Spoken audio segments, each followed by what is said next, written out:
Actually, I need to pull some stuff. It's okay.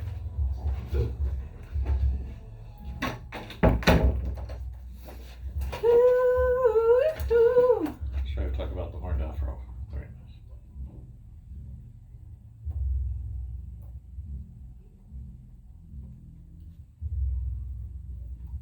nice. So I just now realized that there is a left and a right, and I've been wearing them wrong most of the time.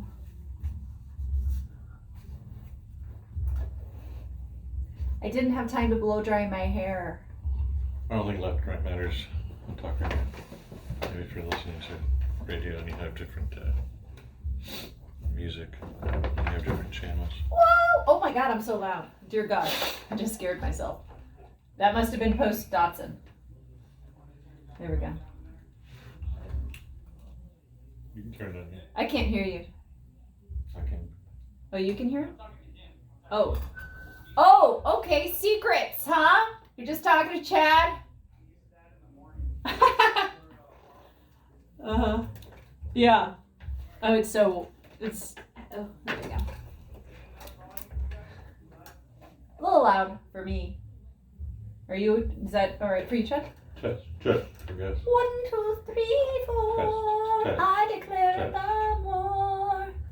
Touched. My mic sounds right. Check 1. Let's do the deal.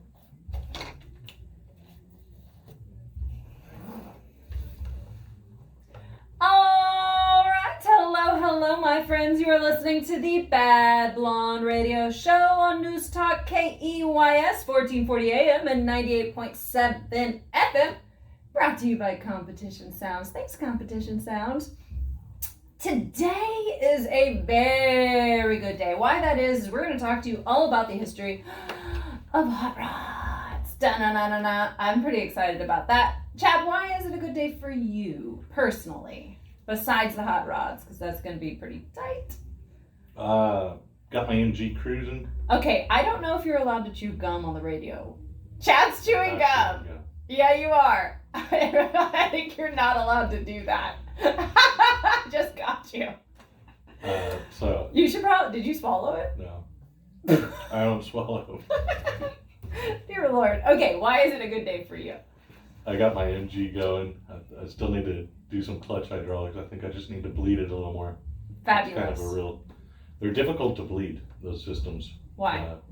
Due to the routing of the hydraulic lines. They run it up and over, so the high point in the hydraulic line is way above the slave cylinder and the master cylinder. Yeah. So it just makes it difficult to get the air out. But I shall overcome. Yes, you shall. When is it going to be drivable? That way I can make a drive video and put it on the Bad Blonde YouTube. Hopefully this weekend. Maybe later today. That is perfect. So, I also want to make a shout out. I have 2 of my friends from out of town. In town, we are making total shenanigans around all of Corpus Christi.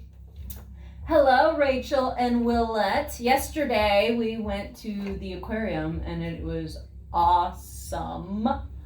Awesome. Today, we're going to go to the beach. It's perfect Saturday. It's going to be great. And I can't wait. I really like to show off Corpus Christi. I consider myself an unofficial Corpus Christi ambassador because I love my hometown. This place is great. It is. It is. So that's why it's a good day for me. I got guests in town. We're going to talk about... Time. What? What do you mean by that, guy? Hey, Chief, what are you trying to say? The roads could use a little improvement. Hey, we're in the process. Zanoni is doing a good job of that, and I see it on Ocean Drive all the time when I go for walks, so. That's 1 out of thousands.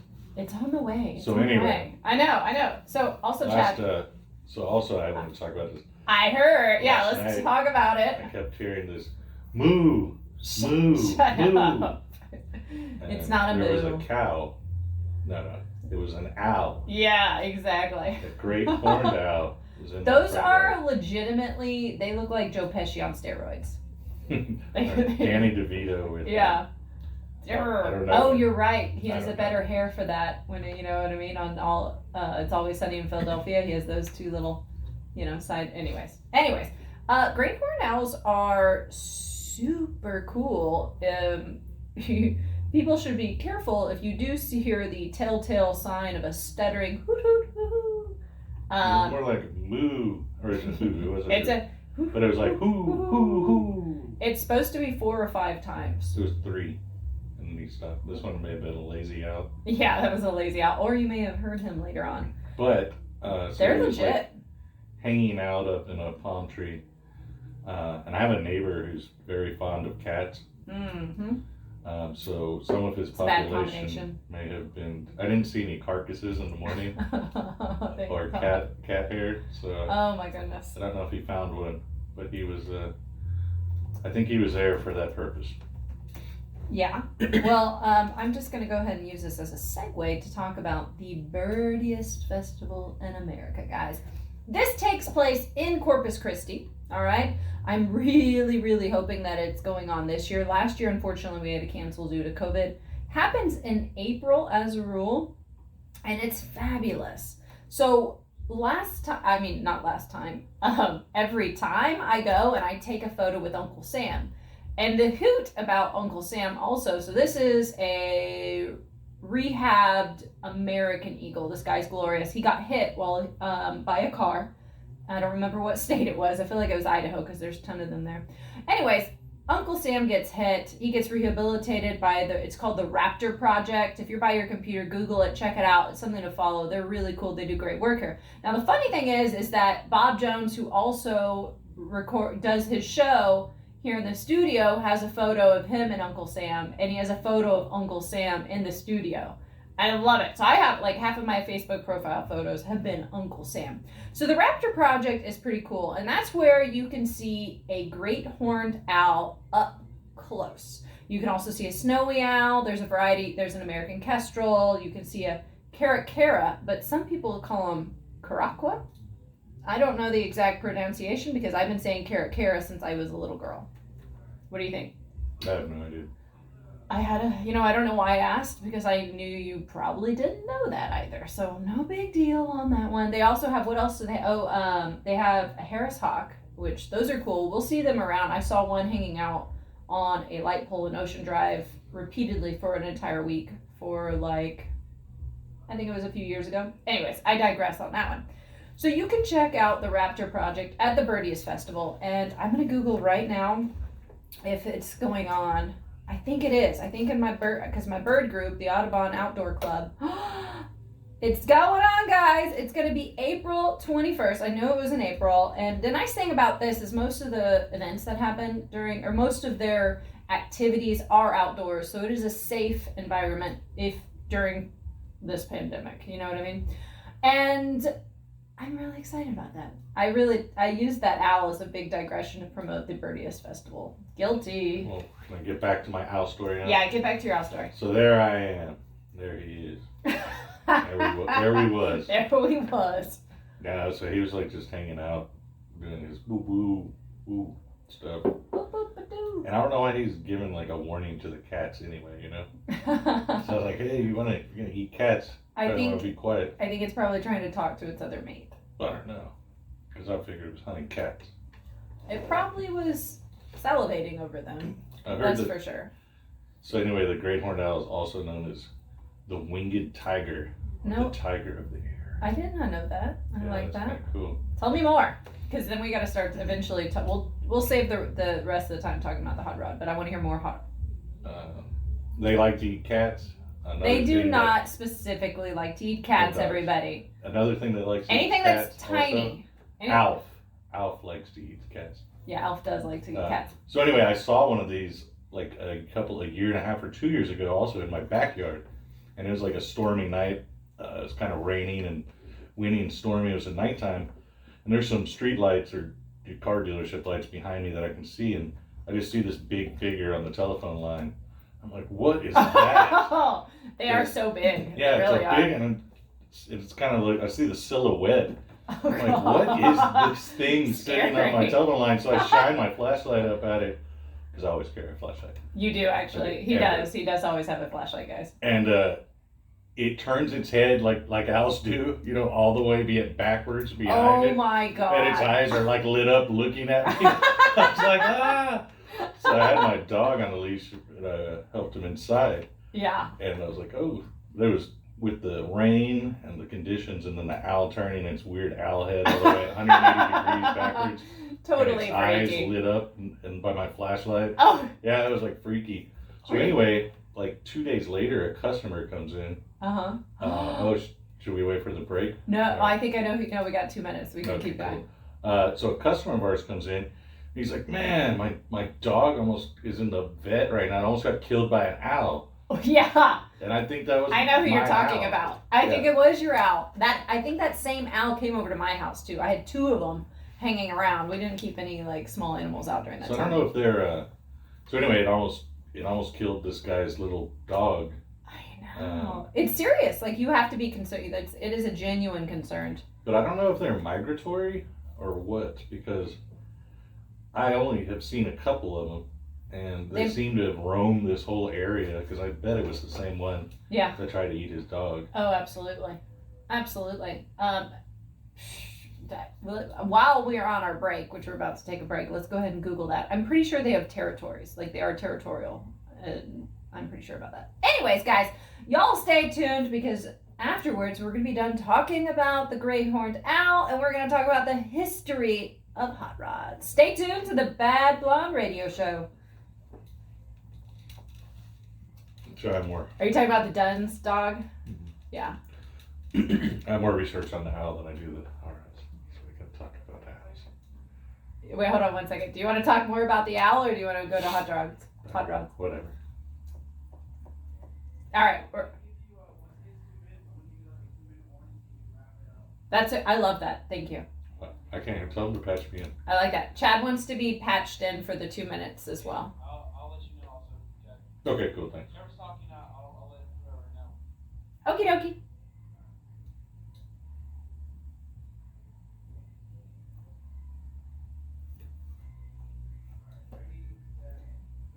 All right, my friends. You are listening to the Bad Blonde Radio Show on News Talk KEYS, 1440 AM and 98.7 FM, Corpus Christi, brought to you by Competition Sounds. Thanks a lot, Competition Sounds. And we just finished up talking about the great horned owl, which we do have in this area in Corpus Christi. Something to watch out for if you have tiny animals, small cats, small dogs. But we're going to move on now. Unless, Chad, do you have any more great horned owl facts you want to say? That's all I got. That's all. Bum, bum. All right. So, in that case, let's move on to the juice. We are going to be talking all about the history of the hot rod. And now, some of you might be saying, what exactly is a hot rod? Well, the definition is actually pretty paltry. It is not that impressive, and I thought they needed to rechange it. The Oxford definition of a hot rod is a motor vehicle that has been specially modified to give it extra power and speed. But to me, that just feels like they're missing out on the part that is the extreme customization and aesthetics and artistry that goes into all these hot rods. Because I think the hot rod originally was basically like a Model T or later cars, and they just took everything off they could to save weight and try to go fast. And then it kind of gets blurry because it also kind of blends in with street rods. True story. Which started becoming what most people kind of think of when they think of a hot rod, the more stylish, the prettier, sleek design of the chop tops, all that. So chop chops. It's kind of a blurred thing, but I think the original hot rodders were just dudes who were going like to the salt flats and trying to knock off as much weight as they could and go as fast as they could. 100%. That is exactly, and that is a delightful segue into diving into the history of how this phenomena of artistry and customization arise. And I am going to paint us a little picture, okay? Now, that being said, I do want to, before I start with the history, let me start with a little prehistory, okay? Now, Chad, what do you think might be the predecessors of the hot rod? The bootleggers? Cold rods. Cool. Yeah. Okay, that was actually pretty funny, and I will give that a genuine laugh because I said I'm not going to fake laugh at any of your jokes anymore, and that one There's was going to good. be a lot of awkward silence. Yeah, if you don't fake laugh. That's a punishment because I've been giving you too much fake laughter. So, quite possibly, in my opinion, I think the first domino towards hot rods, and possibly should just be segmented within that, is the modified cars that were being used by bootleggers during the Prohibition era. All right, so you see, they were modifying their cars just to be one step ahead of the law. The law. Okay, very funny. Now Chad's fake laughing. You turn. I'm playing. I'm trying to get the fake laughs back. Okay, it goes like this. That's funny. Oh, wow. You gotta say that's funny in there at That the is end. funny. That's what I like to do. Okay, guys. So it's the 1930s, and Chad already hit upon this a bit. But it is the 1930s, and there are teams of speed enthusiasts that are modifying cars and taking them out to the dry lake beds of northeastern LA. Yeah, what do you think that hot rodding ended up appearing in Southern California mostly? Is it the weather, the climate, or is it the all the salt flats where you could have just tons of flat area to go fast in? You know, that is a great question to ponder. It could be a combination of the two because that climate doesn't allow, I guess, a lot of rust because they were using those old, like I said, they would buy the old 30s, 20s Fords and make them into hot rods because they probably didn't rust up and disintegrate like they would have been down here in Texas. So, what do you think? I don't know. I think it's a combination. Probably the East Coast, as it is a lot closer together. Yeah, there's less tighter areas for areas, racing. and maybe they had maybe the salt flats was it. I don't know. I kind of tried to look into that more, but I didn't find a real definitive answer of why it ended up starting kind of in Southern California. You know what? Yeah, I think you're right. I think that's really interesting. It's probably a combination of the two. So this was a bit of a ragtag assortment. These guys that are going out there taking their modified 30s and 20s Fords, their Model A's, Model T's, taking them out and operating under the rules of the Southern California Time Association, among a few other sanctioning entities. Now, this had become really popular post-World War I. And why, some of you might be asking? Well, you see, many of our soldiers had received technical training during their service, all right? So they know how to fix, build, modify, etc.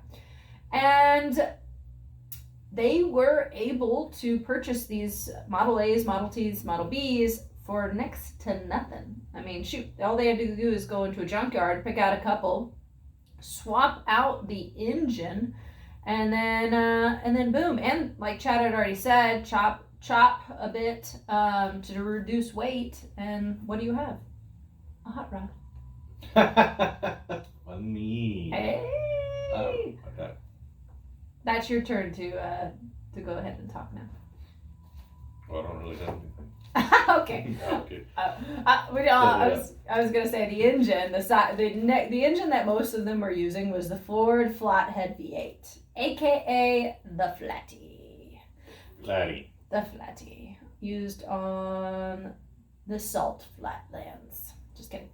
Now, your usual body modifications would be the removal of bumpers, hoods, convertible tops, windshields, fenders, all that fun stuff.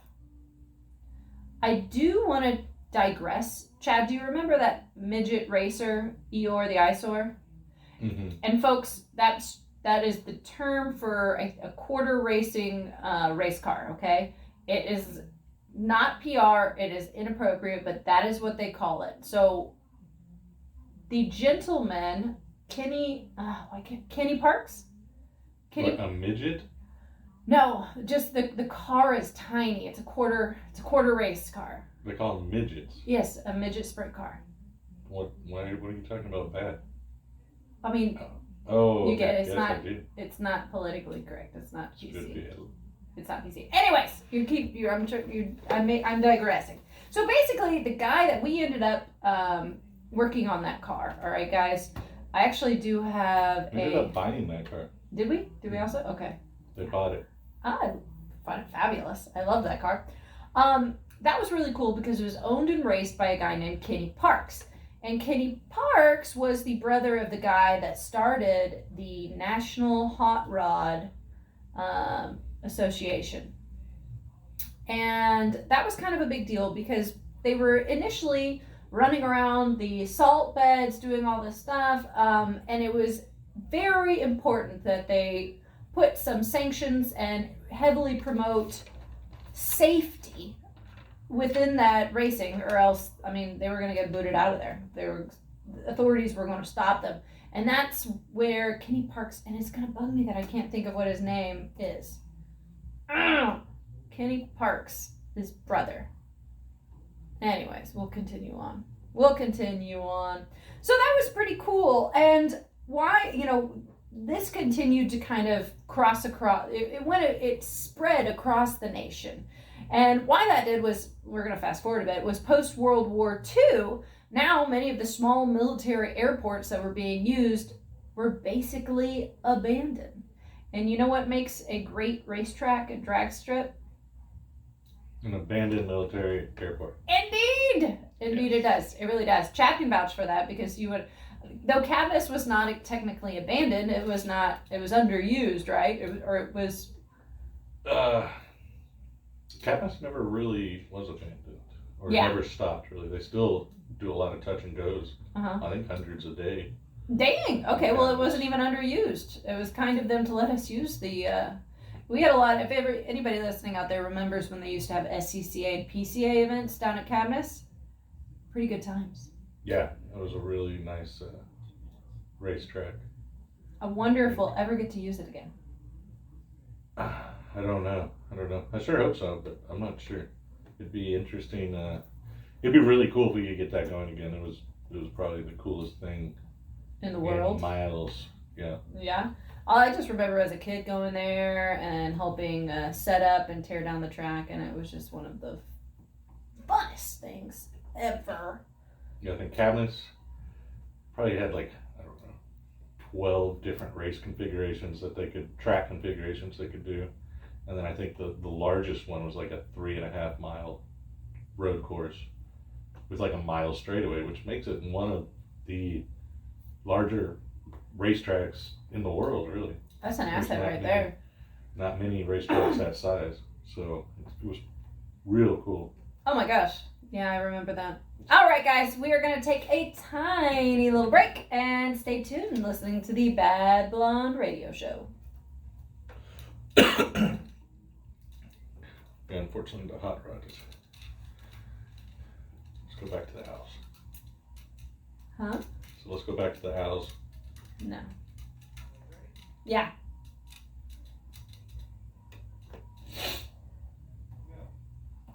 All right, guys. Welcome back to the Bad Blonde Radio Show on News Talk 1440. I just lost my mind right there. I got a little bit sidetracked. News Talk 1440. Can we restart that? News Talk 1440.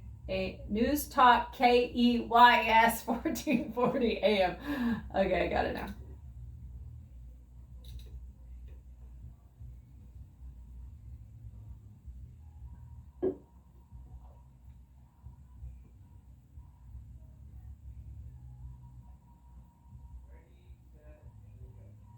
Hello, my friends. You are back listening to the Bad Blonde Radio Show on News Talk KEYS 1440 AM and 98.7 FM Corpus Christi, brought to you by Competition Sounds. And thanks a lot, Competition Sounds. Chad and I have been talking about the history of hot rods. And it's been pretty cool. Just to recap, guys, basically the wonderful world of hot rods all started with, essentially, in my opinion, the surplus of old Fords and the knowledge of our returning veterans who are technically capable. They're taking these old Fords out of junkyards, basically just sitting there to rot. They're taking it out of there. They're doing engine swaps on there. They're chopping off pieces of the car, not of people. And they're making hot rods, and they're going out, and most of them are racing them on the salt flats of California and northeast LA. And soon that would spread like wildfire. And on the streets. Oh yeah, of course. As anybody with a fast car usually likes to do.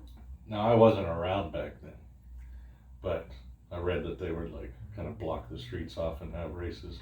Awesome. Kind of like is going on now. I mean, yeah. But now it just seems a lot more dangerous. Maybe Right? they were farther away from people, but I see street racing now. It's just like, no, there's so many people.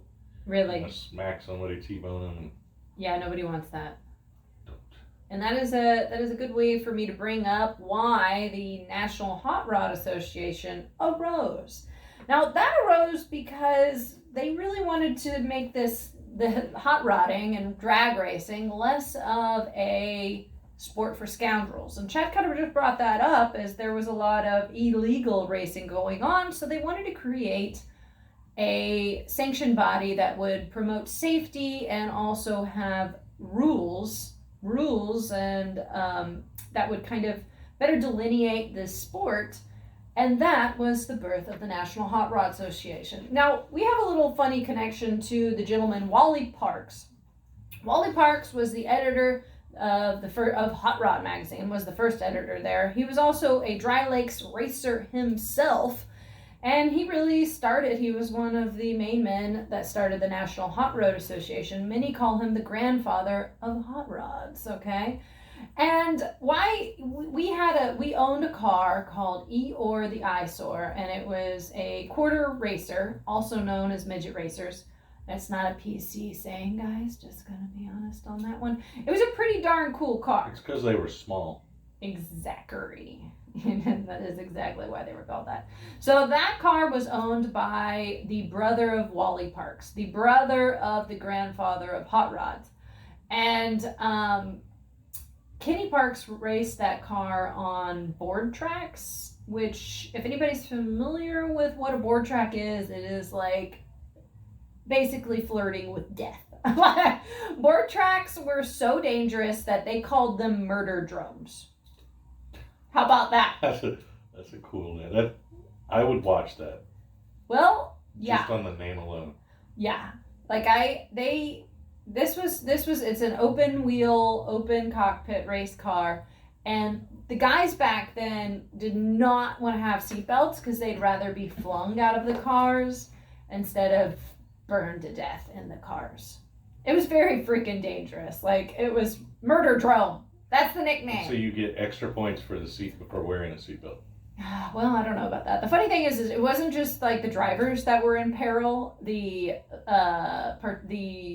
remember I've seen old black and white footage of the cars going off. Yeah. The fans are just sitting like up on the Exactly. It's what is it called? Yeah. Graded. What? Oh man. Like, my brain is gone. Are you talking about the board track or Yes. the? Okay, well, yeah. they were elevated. What is? Are you trying to stands? Let's move on. Okay, like, I'll help if I can. So, anyways, we're talking about murder drones, but we need to get back to hot rods. But so the guy that Kenny Parks, who's such a bad arse, had this car, and I haven't even told y'all the best thing about Eeyore the Eyesore, which was the nickname for this little midget racer. Yes. It was Pepto-Bismol pink. It was. It was a pink race car. And so, like, guys, like 2 years ago, I did kind of like a little, I don't know, a little paper, a little summary, a little write-up on this car because I just adored it so much. And why Kenny Parks, I did a lot of research. I even emailed somebody living, like his cousin living in, not his cousin, his nephew living in Hawaii or something like that. Banked was what I was looking for. Oh, good job, Chad. It's sometimes talking's very hard, so I feel you on that one. It is. It is hard. So on the murder drone, some of them were banked. Yeah, and exactly. the crowd sat up on top, just like looking over the edge. Yes. And sometimes the cars would just fly off into the crowd and kill a bunch of the crowd too, or whatever. Not just that. like that's a worst case scenario. But even just like on a good day, they're getting splinters from that board track flying into the spectators. Yeah, or if you flow out of your car, you get a bunch of butt splinters. Yeah, God bless. Oh my gosh, very ballsy. Racing back then used to be mighty, mighty ballsy. And we forget about how dangerous it is until something like what happened to Roman Grosjean recently. Did you see Roman Grosjean when he caught on fire? Yes. That was terrifying. And we forget just how dangerous it is until something like that happens. And then we're like, oh my Lord, that is bonkers. That happened during a recent-ish F1 racetrack. And Roman Grosjean did, he did retire right after that, which I understand. I get that. Anyway, so back, Kenny Parks owns this Pepto-Bismol midget racer, and his brother is Wally Parks, the gentleman that really traveled across the nation to different hot rod clubs and began the National Hot Rod Association. And that was really important because it gave them, I don't want to say validity or credentials, but it did solidify it into being a sport as opposed to possibly a criminal activity. And then they also come up with a lot of the, what would it be termed, rules or races. You know, the quarter mile. I think they were very big on creating and the different classes and different classes. Basically, all the rules to that sport came through the National Hot Rod Association. Exactly. So guys, I'm not kidding. Like when I was doing research on that race car, I ended up having like back and forth some emails sent between the younger generations of the Parks. They've both Kenny and Wally passed away. So that's a funny little tidbit into that. Well, really, go ahead, John. It's a midget world. Oh, you're not allowed to say that. Please. A small world, I'm sorry. Yeah. So guys, I had decided to do the history of the hot rod because I was gonna make a video. I'm still going to. I'm gonna make a video on a 1941 Chevy Custom Coupe. All right, this is a fully customized fat fender Chevy Coupe. Chad, have you ever worked on it? It's a ZZ Top looking. I haven't worked on that one. It is putting out some major ZZ Top vibes. Like it is the signal yellow and magenta. The signal yellow in the front. Yeah, I'm sorry. I was thinking of a different car. Yeah, I have worked on that one. That one is. It's nuts. And it has the paint scheme is like. How would you describe the paint scheme? It's like the front end is yellow, and then it's divided by a lightning, like a jagged lightning down it or something with a magenta. And no, the back is yellow. I don't know anymore. Anyways, it's half magenta and half yellow with like a lightning bolt down it, and the interior is purple ostrich. I don't know if I would go for that. If I would choose that paint scheme, but it's a cool. I love it. But I'm also very, like, I would say sometimes my tastes can lean towards ZZ Top-esque things, you know what I mean? But this car is pretty rockin'. It's powered by a small block Chevy V8 with Edelbrock 4-barrel carburetors. It's definitely got that 90s twist styling. Everything is shaved. It's got shaved door handles.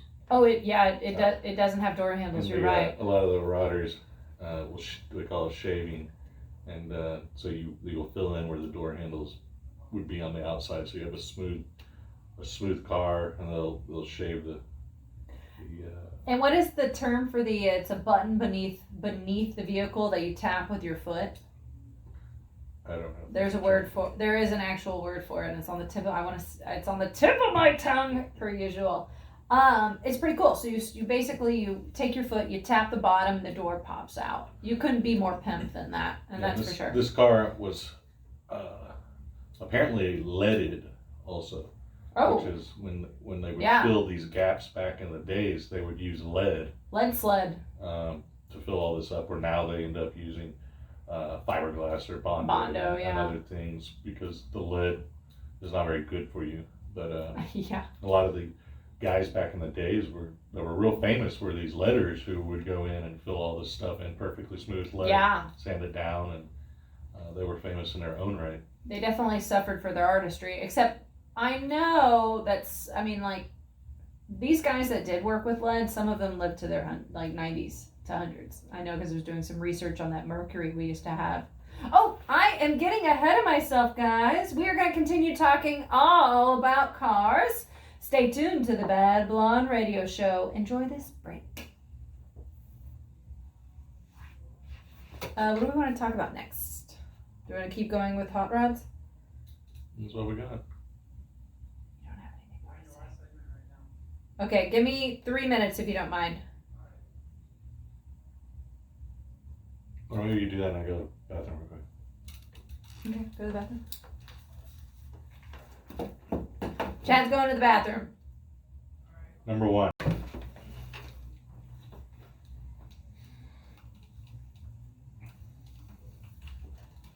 No. I'm going to talk a little bit more about how they tried to make hot rods less of a criminal activity. Not of reckless street racers.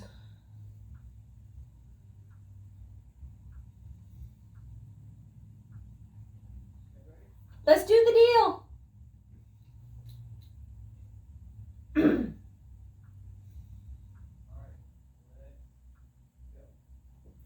Hello, my friends. You are back listening to the Bad Blonde Radio Show on News Talk KEYS. Brought to you by Competition Sounds. Thanks, Competition Sounds. And just to recap, if anybody's just now tuning in, we've been talking all about the history of hot rods. Now, we did talk a little bit about a great horned owl because those are pretty epic, and I'm a birder, so that'll pop in from time to time, and especially come April when the Birdiest Festival in America shows up down here in South Texas. It's pretty epic, guys. It's pretty darn epic. I just realized I'm saying that a birding event is epic, and that might be interesting. So, anyways, They get wild. Yeah, man, we get like crazy with our binoculars out there and counting birds and such. Pretty wild. And Chad and I have been talking about the history of the hot rod. On birding though, is it a competition? It can be actually. So will they lie detector test you about see if you were lying about seeing the southern yellow-bellied swallow? There's none of that, but people can be quiet. I have seen an online war that got quite vicious about somebody putting a fake bird sighting up, and it was epic. It was epic. Anyways, back to the history of the hot rod. And we talked about how hot rodding really all began with the surplus of Fords, of early turn of the century Fords, where our servicemen were coming over. They were technically trained. They knew how to modify these things. They'd buy them. They'd swap the engine in there. They'd chop them up, modify them for reduction of weight, and then they'd take them out and race them in the salt flats of California. It's pretty awesome. Now, I do want to digress one second. That's also kind of how the chopper came about. There were surplus Army motorcycles, like the Harley-Davidson WLA. There were a lot of those, and they were selling at a very good price. And a lot of our servicemen who actually were riding these out in Allied territories saw them and said, you know what, I'm familiar with this motorcycle. I know how to fix it, because they probably had to fix it on the side of a farmyard in France. And they purchased them up, they modified them, and that is where a lot of folks believe the birth of the chopper also started. So it's interesting. There really seems to be a correlation between a surplus of stuff and everybody's, I guess, customization and artistry coming out on those. You know what I mean? Mm-hmm. Pretty cool. And if there wasn't any hot rods, the Beach Boys wouldn't have had any songs. Dear God. Thank God for the birth of the hot rod. Except that one, like, God only knows. They would have that one. The Beach Boys are awesome. Yeah. It's Brian Wilson, right? The lead guy? Yeah, we saw him. I was going to say, I bought y'all tickets to go see him. You should probably know who you're going to see that you bought the tickets for, huh? Well, there's another Brian. I don't know. There's something that always confuses me about that. Even though I know, sometimes I think I don't know. Anyways, let's get back. We keep digressing. Right. So I do want to talk about, where we just left off was how it all kind of, the first domino, the succession of hot rods came about. But eventually somebody, and who that somebody was Wally Parks. Wally Parks decided that they needed to make this not just about reckless street racers, and they needed to make a difference. They needed to delineate where there were hot riders and there were reckless street racers. These reckless street racers were also known as shot rodders, which is a word I'm going to put in my little brain and use at a later time. So they wanted to, this is also how the start of the NHRA, the National Hot Rod Association, began. They needed to make this not just kind of a slightly dangerous and shaded upon activity and hobby for folks. They needed to make it sanctioned and approved, okay? And that's when the National Hot Rod Association went on the drag safari. Now, this happened in 1954, and it was a nationwide tour to encourage drag racing to become more organized, okay, with an emphasis, a promotion on safety. And it was actually sponsored by Mobil Oil, which was a pretty good idea. And Wally Parks went all across the nation, and to every different little hot rod gathering, group, club, organization. And they would also meet with law enforcement, local city officials, and kind of try and explain their program. Now, another way that they were doing that, they encouraged the involvement of like shop teachers, you know what I mean? Auto shop teachers and garage owners. They wanted them to see that this was a sport and not just a rascal pastime. And that really, their efforts during that time are really what made hot rod a sanctioned sport, or hot rodding and drag racing a sanctioned sport.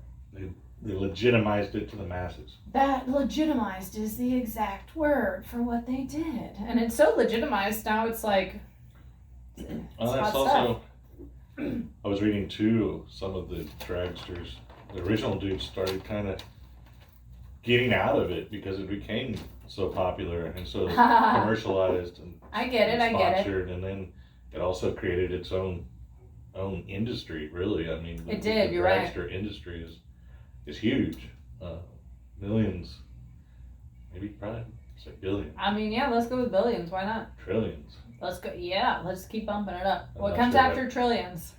I have no idea. Gadillions? I don't know. Ask the government. Yeah, seriously, they would know.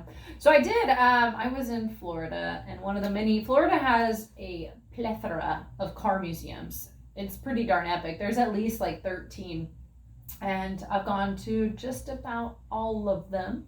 A few have popped up, and one, it was the Fort Lauderdale Car Museum that I couldn't get into. They just kept being closed. Nobody answered their phones. Like, I tried 3 different weeks to get in that place. But anyways, I digress. They have a lot. And I went to the Don Garrett's. Let me make sure. I hope I'm not. Don Garrett? Don Garlett. That's it. Don Garlett's Museum of Drag Racing. I was going to be, and it's in Ocala, Florida. I was going to feel really bad if I messed up his name, but it was epic. I mean, that has got to be the largest collection of drag racing cars, hot rods, paraphernalia, you name it. And I just appreciate Don Garlett putting all that together. I don't mean to get sappy, but I think that's pretty special when somebody has such a passion for an automotive hobby that they make an entire museum out of it. There's a lot of history in there. Oh, for sure. So much history. Okay, so I do want to mention, while they were trying to legitimize the sport of hot rodding, they actually came out, the National Hot Rod Association came out with a series of short films, Chad. And guess what the name of them were? You're not going to know it, but I'm asking you anyways. It was called The Cool Hot Rod. It seems like I came up with the name. Yeah. It came out, The Cool Hot Rod came out in 1953, and this is great because it's kind of like, I don't know, it's just a funny storyline of the. It's where a delinquent teen learns that a reckless kid and an old junker is not a hot rider at all. He's a square. Ooh. Yeah. Don't call me that. Yeah, he's a square. He's not a reckless kid, he's a square. But you know what's funny is, well, that that whole thing there, where you find out that somebody's an old junker, or somebody that's out there hauling ass is actually just a square. Am I allowed to say ass? I've been trying to say arse. I would just call him a square. Holland Square. Okay, it's allowed. I'm allowed to say it, but it is not recommended. Okay, thank you, Will. Good to know. I really skirt the line with my You're my so birth. square, Will. Anyway, so that's funny because that's kind of like what that's what this whole it's a square after all in this hot rod. Well, a lot of folks after the days of the early days of motorcycle gangs, now a lot of the guys out there driving these Harleys are 40-year-old accountants. You know what I mean? Yeah, it's the time of the weekend warrior. Exactly. Well, Chad, what do you think is your favorite part about all this hot rod history? The evolution was pretty cool. Guys, I never did see what Chad did with his gum, which is very suspicious. It's under the table. We started this show off, and I was like, Chad, you're not allowed to chew gum on a radio show. I think that's one of the top 3 rules. It's not That really. and not saying ass on the radio. It's not really. Yeah. I don't know. I'm just trying to get kicked off. I'm kidding. Anyways, so I think my favorite part about the hot rod is that this was something, these old Fords were something that was just in surplus. They were going to rot away and a junkyard, and I just love the idea of folks taking these cars, basically giving them an entirely different life, an entirely different engine, souping them up with the flathead Ford, and taking them out, and eventually we would all lead to this gigantic thing that is drag racing and hot rod racing now. How about that? Yeah, it's cool. It is really cool. And it's come up with some really cool cars, chopping the cars, the leading of them. All of it. I mean, just the customization. I just love it.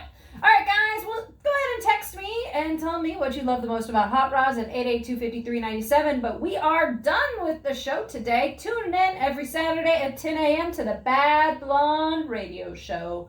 News Talk KUIS 1440 AM and 98.7 FM Corpus Christi. You're no square, Will, I promise.